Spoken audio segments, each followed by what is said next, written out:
ছয়তলা বাড়ির দেওয়ালে সাঁটানো আস্ত বাইসাইকেল, সেখানে লেখা রবীন্দ্রনাথ ঠাকুরের অমর বাণী, আমার মাথা নত করে দাও হে তোমার চরণ ধুলার তলে। হুট করে কেউ বাড়ির দিকে তাকালে প্রশ্ন জাগবে, এখানে সাইকেল ঝুলানো কেন, আর এই লেখাই বা কি বার্তা দিচ্ছে। এই কৌতূহল ছিল কালবেলারও। এই নিয়ে বাড়ির মালিক ডাক্তার তাপস কুমার তালুকদারের কাছে জানতে চাওয়া হয় রহস্য। জবাবে তিনি বলেন, বাবার একমাত্র স্মৃতিকে ফ্রেমবন্দি করার ইচ্ছে থেকেই তার সাইকেলটি এভাবে রাখা হয়েছে। বাবা রবীন্দ্রনাথ তালুকদার ছিলেন স্কুল শিক্ষক। বছরের পর বছর রোদ ঝড় বৃষ্টি উপেক্ষা করে এই সাইকেল চালিয়েই স্কুলে যেতেন তিনি।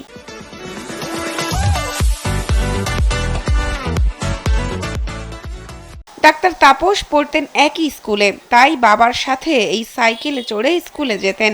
সেই স্মৃতি হাতড়ালেন কালবেলার ক্যামেরার সামনে।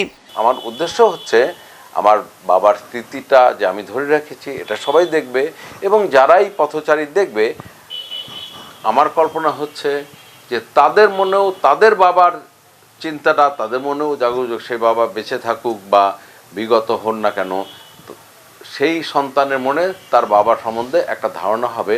ডাক্তার তাপস কুমার তালুকদারের বাড়ি সিরাজগঞ্জের রায়গঞ্জ উপজেলার ঘুরকা ইউনিয়নের ভুইয়াগাতি গ্রামে। তবে তিনি বাড়িটি করেছেন বগুড়া শহরের জলেশ্বরী তলায়। ডাক্তার তাপস কুমার তালুকদারের স্ত্রী বলেন, বাবার স্মৃতি রক্ষায় এমন উদ্যোগ সহসা চোখে পড়ে না। এলাকাবাসীর বাহবাও কুড়াচ্ছেন তিনি। ও শুধু বলেছিল আমাকে বাপির সাইকেলটা বাড়িতে রাখা যায় কিনা। তখন আমি দেখলাম হ্যাঁ, বাড়িতে তো অবশ্যই রাখতে হবে, কিন্তু এটাকে এমনভাবে রাখতে হবে যাতে এটা সংরক্ষণও হয় এবং সবার কাছে একটা দৃষ্টান্ত স্থাপন করে। বাবাকে শ্রদ্ধা করে দেখেই সাইকেলটা টাঙ্গায় রাখছে, কারণ বাবাকে চিনি অনেক অনেক ভালোবাসে, তাতে বোঝা যায়। আর আমিও তো দেখে অনেক সময় আমি নিজে নিজে অনুভব করি। ডাক্তার তাপস কুমার তালুকদার আশা প্রকাশ করেন, তার বাবার এই স্মৃতি দেখে পথচারীরাও নিজেদের বাবার কথা মনে করবে। শাহনাজ পারভীন, কালবেলা।